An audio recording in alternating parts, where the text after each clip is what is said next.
sempre quis fazer as coisas acontecerem. E falando, eu vou construir uma história. Eu gostaria que meus filhos um dia olhassem para a história do pai e se orgulhassem de ter construído algo. Eu sempre fui muito, vamos dizer assim, muito determinado em relação a esse objetivo. Então eu sabia que algum lugar eu ia chegar. Eu só não sabia onde. Ninguém como jovem pode imaginar onde pode chegar. Mas eu observava muito, eu usava como benchmark, como referência, os grandes empreendedores, os grandes empresários. Isso é muito importante, né? Eu acho que o jovem tem que ter a referência para se basear. É a experiência dos outros que você ainda não viveu que pode te iluminar o seu caminho, que pode te dar uma noção e abrir a sua visão, que eu considero uma das forças mais importantes do ser humano, é enxergar algo que eventualmente o outro não está vendo. E se enxergar dentro desse contexto. Eu me enxergava em algum lugar muito grande no futuro e eu queria estar lá. Eu não vou passar essa vida para ser medíocre ou ser só mais um. Medo e insegurança são intrínsecos do ser humano, natural. A gente tem medo quando está numa altura e olha para baixo e tem sensação de frio na espinha. A gente tem medo quando a gente vai enfrentar um projeto e a gente não sabe o que pode acontecer. A insegurança é natural, é super natural. Para entrar em coisa nova, sair da zona de conforto, todos esses aspectos e todas essas situações geram medo e insegurança. Quem disser, mas pode ser o Warren Buffett, pode ser o Steve Jobs, pode ser o Bill Gates, você, eu, qualquer um que está nos vendo agora, disser que nunca teve insegurança ou medo em alguma situação. Agora, como você vai enfrentar o seu medo? A coragem foi definida entre as 500 maiores empresas do mundo como um dos itens mais importantes no sucesso delas.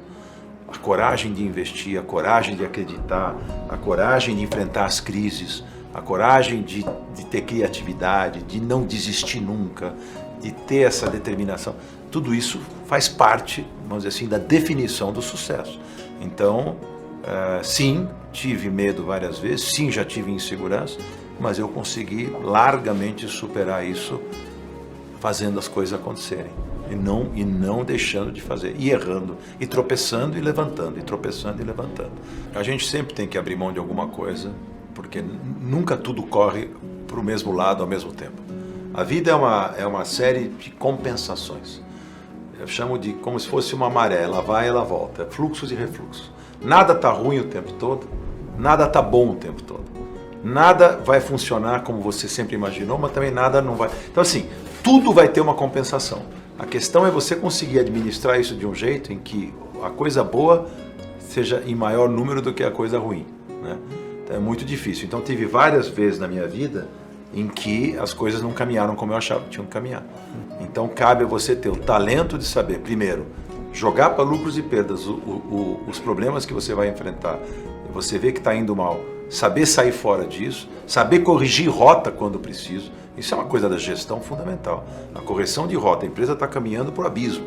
Você tem que tirá-la do abismo. O negócio não está indo bem. Você tem que identificar os problemas, resolver os problemas e sair do problema. É uma coisa séria, não é brincadeira, não é fácil. Mas todos nós enfrentamos isso o tempo todo.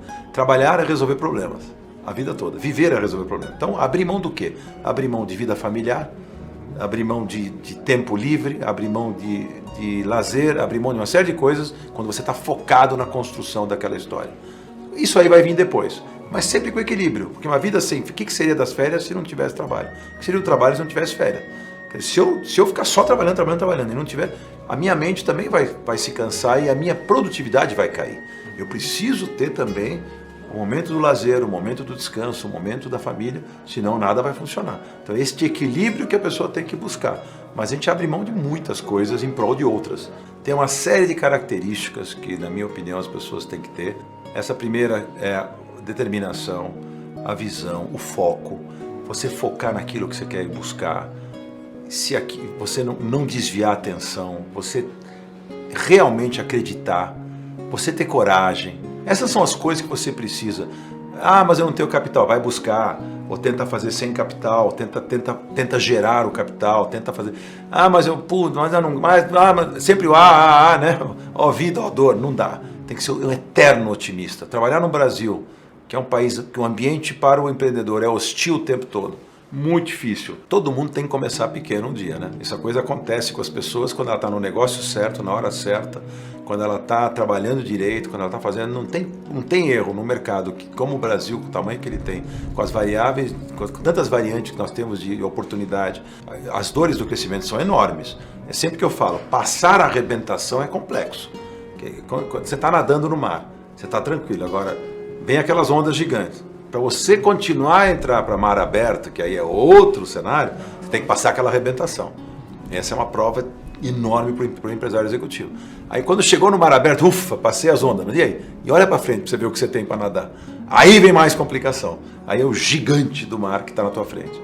Então, tudo isso são os desafios que o empresário acaba passando. Ah, estou pequenininho no raso, estou me controlando. Quero ir para mar aberto, tem que passar a arrebentação. Esse é o primeiro momento. Se você quer nadar com tubarões, seja um deles. E outra coisa, como é que você faz para ser aceito nesse clube dos grandes? Sendo competente, trabalhando com lealdade, fazendo um trabalho correto, fazendo as coisas direito, você vai ser respeitado e admirado. E aí você é aceito no grande clube. Erros se cometem, cometi, mas soube parar também, jogar fora e não me arrependo. Leite derramado, eu não fico chorando. O que eu perdi ali, depois eu ganhei 5, 6 vezes mais com as boas coisas que depois eu fui fazer. É assim que eu tenho que olhar.